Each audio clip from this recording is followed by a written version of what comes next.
ignore qu'une ancienne coutume, aujourd'hui largement oubliée, plaçait les histoires de fantômes au cœur des veillées de Noël, en particulier dans l'Angleterre victorienne.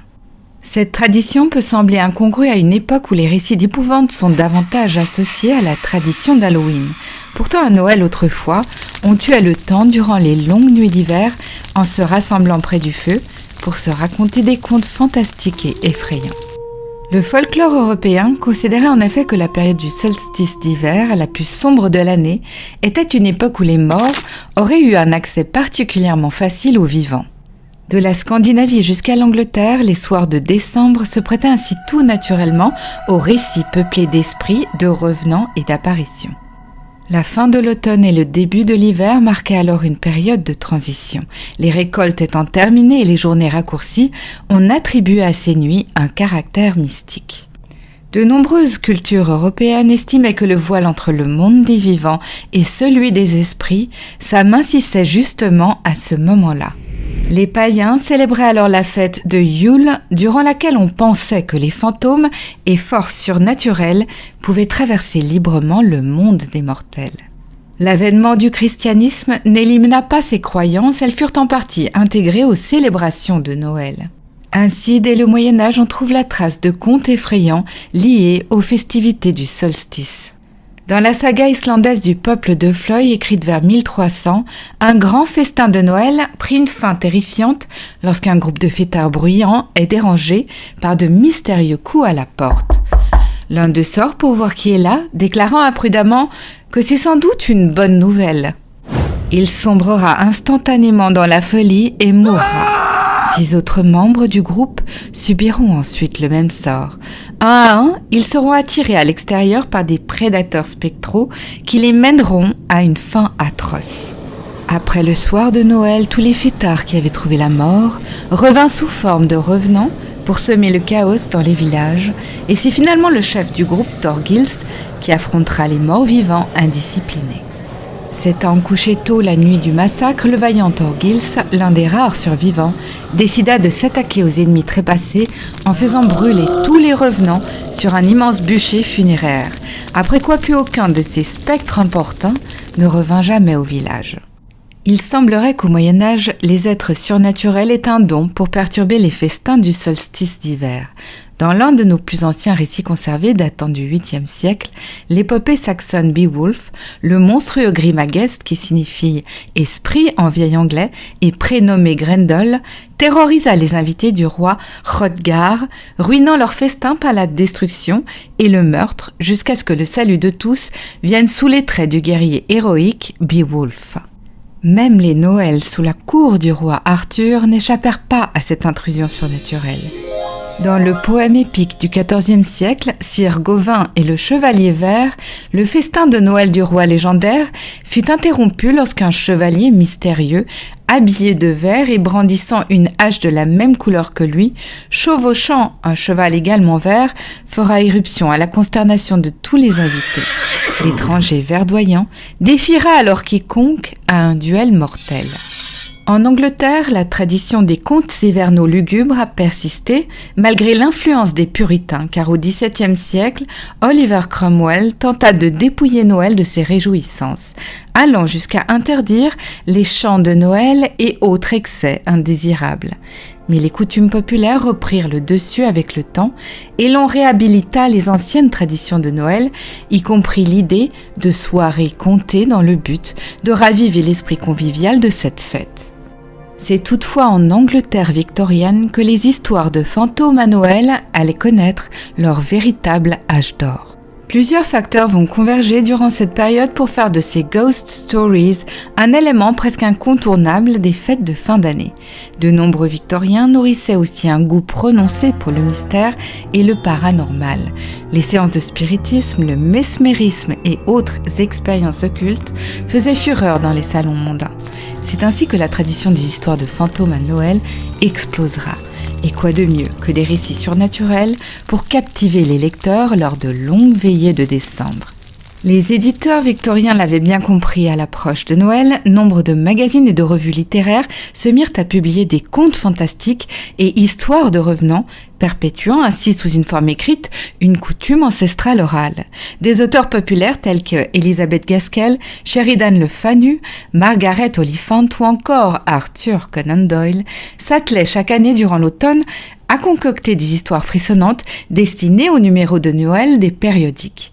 Un témoignage révélateur de cette mode nous vient de l'écrivain anglais Jérôme Kaplan-Jérôme. En 1891, ce dernier publia Told After Supper, une anthologie d'histoires de fantômes de Noël dont la préface souligne l'omniprésence du phénomène. Il dit « Lorsque 5 ou 6 personnes anglophones se réunissent autour du feu la veille de Noël, elles commencent à se raconter des histoires de fantômes. » Ajoutant « Aucune veillée de Noël ne nous satisfait si nous ne nous régalons pas d'anecdotes authentiques de spectres. » Mais si la mode des histoires de fantômes à Noël a pris une telle ampleur en Angleterre victorienne, c'est en grande partie grâce à un homme, Charles Dickens.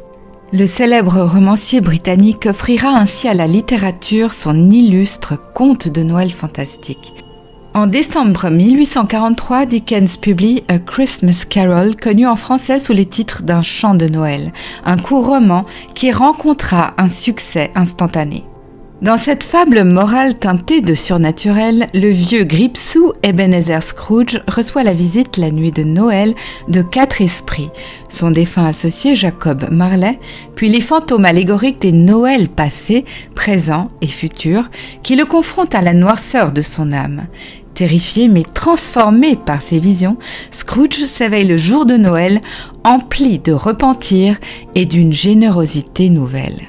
Par ce conte, Dickens venait de frapper un grand coup. A Christmas Carol devint immédiatement l'histoire de fantômes de Noël par excellence, réconciliant frayeur et célébration dans l'imaginaire populaire. Dès la première année, le livre fut réimprimé de nombreuses fois, tant la demande était forte. Dans ce chef-d'œuvre captivant, Dickens a montré avec brio que le fantastique pouvait servir les valeurs de Noël, car son récit mettait en avant l'empathie, la charité et la rédemption, tout ce qu'implique encore aujourd'hui l'esprit de Noël. Fort de ce triomphe, Dickens ne s'arrêta pas là. Il publiera dans les années suivantes d'autres Christmas books, également imprégnés de surnaturel comme The Chimes, Les Carillons en 1844, The Haunted Man, L'Homme hanté en 1848, où des spectres interviennent de nouveau pour transmettre un message moral à des protagonistes égarés. Par ailleurs, Dickens, qui dirigeait les revues Household Words, puis All the Year Round, fit de leurs éditions spéciales de Noël un rendez-vous attendu des lecteurs, intégrant régulièrement des nouvelles fantastiques, qu'il s'agisse de ses propres œuvres ou de celles d'autres écrivains.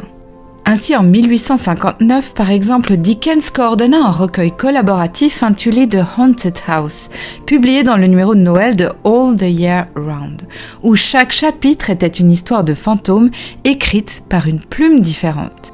L'influence de Dickens sur la popularisation de ces ghost stories de Noël fut donc déterminante. Après Dickens, de nombreux écrivains victoriens et édouardiens ont perpétué et enrichi la tradition des histoires de fantômes de Noël. Dès les années 1850-1870, des autrices comme Elizabeth Gaskell ou Charlotte Riddell publieront des contes gothiques dans les annuels de Noël. Gaskell, par exemple, écrira en 1852 The Old Nurse Story, le récit de la vieille nounou. Dans ce livre, Esther, une nourrice, s'installe avec la petite Rosamande dans le manoir isolé de Furnival. Là apparaissent une fillette fantôme, des gémissements et un orgue qui joue tout seul. Peu à peu, elle découvre qu'une mère et son enfant y avaient été autrefois mortes de froid après avoir été chassées par jalousie. Leurs esprits rejouaient sans fin ce drame. Lors d'une dernière apparition, la vieille Miss Furnival avoua sa faute avant de mourir sous le choc de sa propre révélation. Riddell, quant à elle, deviendra célèbre pour ses récits de revenants tels que A Strange Christmas Game, un jeu de Noël étrange, qui paraîtra en 1868. Ce livre met en scène l'apparition d'un spectre vengeur dans une vieille demeure familiale lors de la veille de Noël. À la fin du XIXe siècle, des auteurs comme Oscar Wilde, Robert Louis Stevenson ou encore Henry James perpétreront cette tradition. Puis au tournant du XXe siècle, la tradition perdurera en Grande-Bretagne et dans l'Empire. Des revues continueront d'insérer des ghost stories dans leurs éditions de décembre, et cela jusqu'aux environs des années 1910. Mais dès les années 1910-1920, le déclin s'amorcera. L'horreur vécue pendant la guerre rendra le public moins réceptif à cette tradition. Aussi, la diffusion à plus large échelle de la radio puis de la télévision proposera d'autres formes de loisirs pendant les fêtes. Désormais, c'est Halloween qui s'imposera progressivement comme la célébration des esprits et des monstres. Importée et popularisée en Amérique du Nord par les nombreuses vagues d'immigrants irlandais et écossais, la fête d'Halloween, héritière lointain du Samhain celtique, deviendra dès la fin du XIXe siècle un rendez-vous annuel pour les récits de spectres et de revenants. Ainsi, au fil du XXe siècle, Noël se recentrera sur les enfants, la joie familiale et le Père Noël bienveillant. Autant d'éléments qui chasseront d'un revers de main le surnaturel. Au Royaume-Uni, où l'attachement aux traditions victoriennes demeure plus vif, ce rejet sera moins brutal. Mais là aussi, il y aura un glissement du genre fantastique vers le genre policier dans les publications de fin d'année. Par exemple, des auteurs comme Arthur Conan Doyle ou Agatha Christie proposeront des récits se déroulant à Noël, mais cette fois ce n'étaient pas les fantômes qui étaient au centre de l'intrigue, mais un crime se déroulant par exemple dans un manoir sous la neige.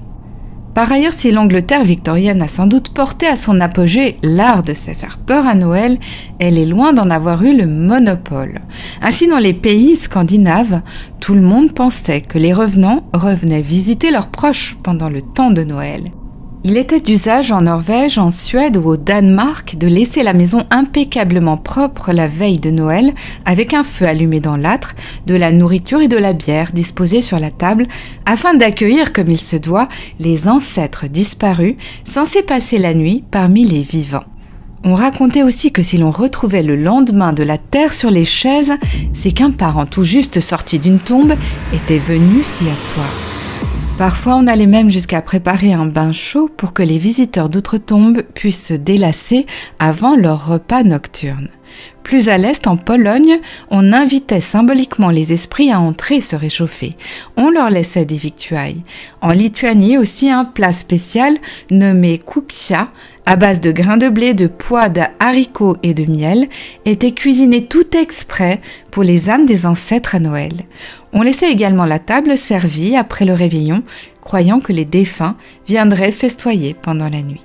Jusqu'au début du XXe siècle, il était courant dans les campagnes lituaniennes que l'aîné de la famille sorte le soir de Noël pour inviter les âmes à se joindre au banquet. Ces exemples démontrent qu'en de nombreux endroits d'Europe, Noël était perçu comme un moment privilégié pour communier avec les esprits, qu'il s'agisse de leur faire une place à table ou de conter leur histoire. Même dans les régions du sud de l'Europe, on retrouve des traces de croyances similaires. En France et en Bretagne notamment, subsistait la coutume de laisser quelques victuailles dans la maison pendant que la famille partait à la messe de minuit, afin que les fantômes puissent se restaurer en paix durant leur passage. Par ailleurs, en Russie et en Ukraine, comme en Angleterre, la période de Noël était associée à des récits fantastiques où sorcières et démons se mêlaient aux réjouissances. L'écrivain Nikolai Gogol, s'inspirant des légendes ukrainiennes, a ainsi imaginé la nuit de Noël qu'il écrira en 1832. Pendant la nuit de Noël, dans un village d'Ukraine, le diable décide de se venger du forgeron appelé Vakula, un jeune homme pieux et talentueux. Il déclenchera alors une tempête de neige et volera la lune pour semer le chaos. Vakula le forgeron était aussi amoureux de la belle mais capricieuse Oksana. Celle-ci lui promit sa main s'il lui rapportait les chaussures de la tsarine. Aidé malgré lui par le diable, qu'il était parvenu à capturer, Vakula parviendra à récupérer les chaussures de la tsarine. Oksana, touchée par son courage, acceptera de l'épouser. C'est un conte fantastique plein d'humour et de magie de Noël. De même, dans les contes germaniques, on retrouve des créatures maléfiques liées à des périodes de fête, comme le Krampus, une créature démoniaque qui accompagne Saint Nicolas dans la nuit du 5 au 6 décembre. Alors que le Saint Nicolas récompense les enfants sages, le Krampus, lui, punit les mauvais en agitant ses chaînes et son fouet de branches. Représenté comme un démon cornu et velu, il puise ses origines dans d'anciens rites païens liés à l'hiver. Aujourd'hui encore, les impressionnants Krampuslauf perpétuent cette tradition entre peur, folklore et célébration de l'ombre au cœur de Noël. En Allemagne, il y a également la figure inquiétante de la Berchta ou Perchta punitive.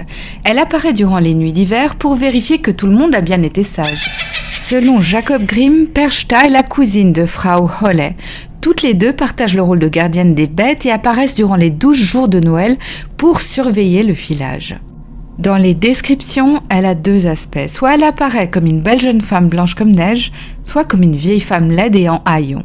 Elle punit sévèrement les paresseux ou ceux qui enfreignent les interdits, notamment en leur ouvrant le ventre et en le remplissant de paille ou de pierres. Toutes ces figures incarnent la face sombre de l'hiver, rappelant que pendant que l'on célèbre la lumière renaissante, l'obscurité et les esprits ne sont jamais bien loin. Aussi, la tradition de la bûche de Noël, aujourd'hui célèbre dessert servi au réveillon, trouve ses racines dans une tradition bien plus ancienne et symbolique.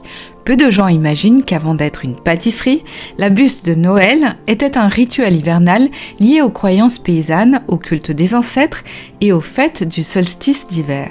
Au fil des siècles, ce rite païen, intégré par la suite aux célébrations chrétiennes, a évolué pour aboutir à cette bûche de génoise roulée.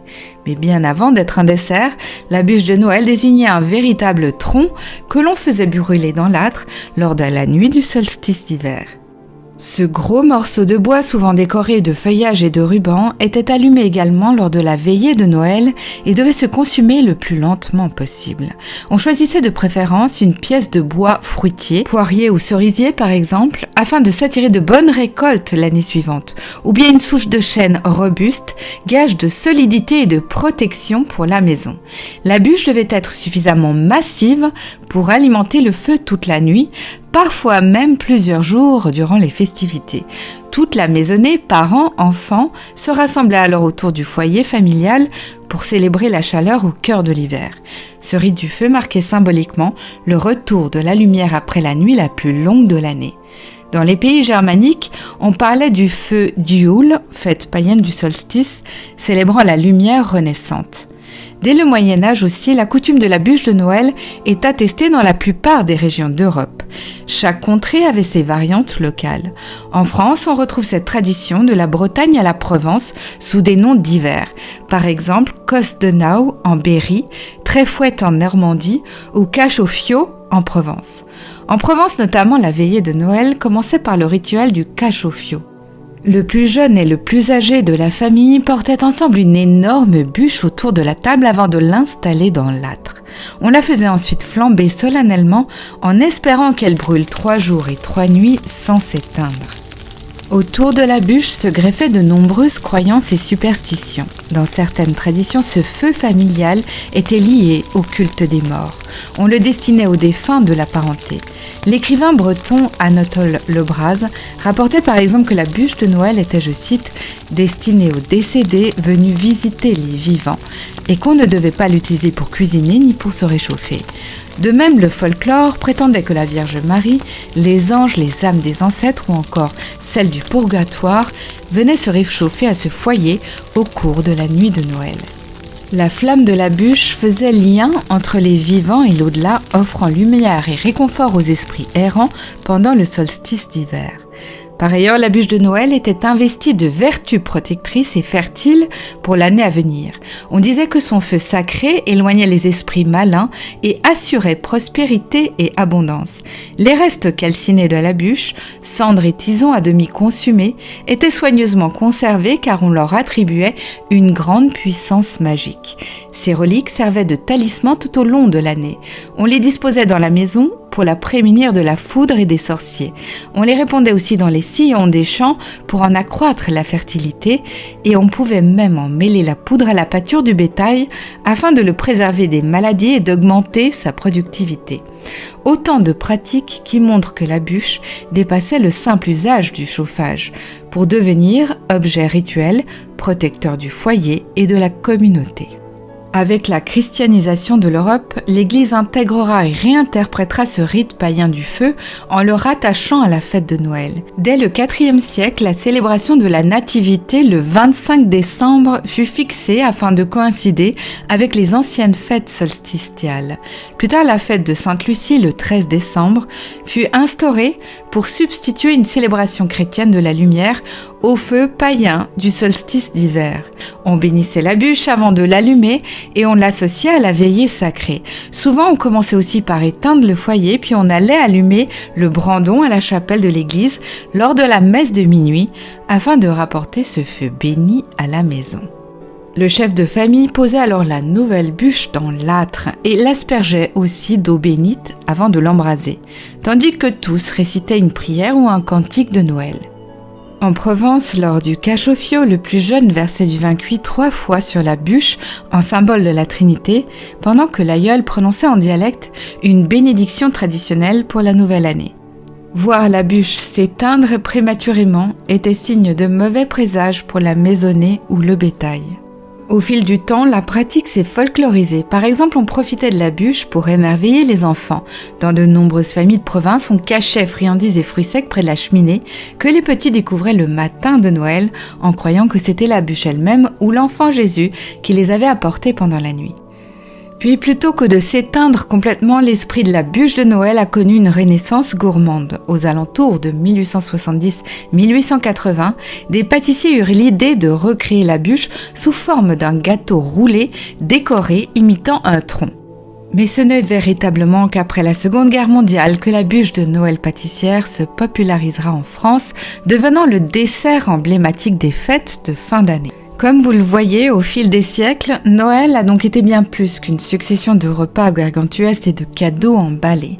C'était un seuil, un moment de bascule où l'on prenait le temps de regarder l'année en face, ses ombres comme ses lumières. Les histoires de fantômes, tout comme la grande bûche que l'on faisait brûler pour réchauffer les vivants et les morts, rappelaient que cette fête était d'abord une quête, celle de renouer avec l'essentiel, de se rassembler, de se souvenir et de donner du sens à la lumière que l'on rallume au cœur de la nuit la plus longue. Aujourd'hui, nous avons peut-être les guirlandes, les douceurs, les vitrines scintillantes, mais nous avons perdu l'intuition profonde qui se cachait derrière ces rites immémoriaux. S'amuser ne signifiait pas seulement se régaler, mais se relier. Relier les vivants entre eux, relier les familles aux ancêtres, relier une communauté à ce qui la dépasse. Les anciennes veillées de décembre, où l'on partageait des récits de revenants, n'étaient pas là pour effrayer. Elles nous rappelaient que la joie n'a de sens que si elle se rappelle nos fondamentaux, les liens qui nous unissent, l'esprit de charité, la mémoire et la fragilité humaine.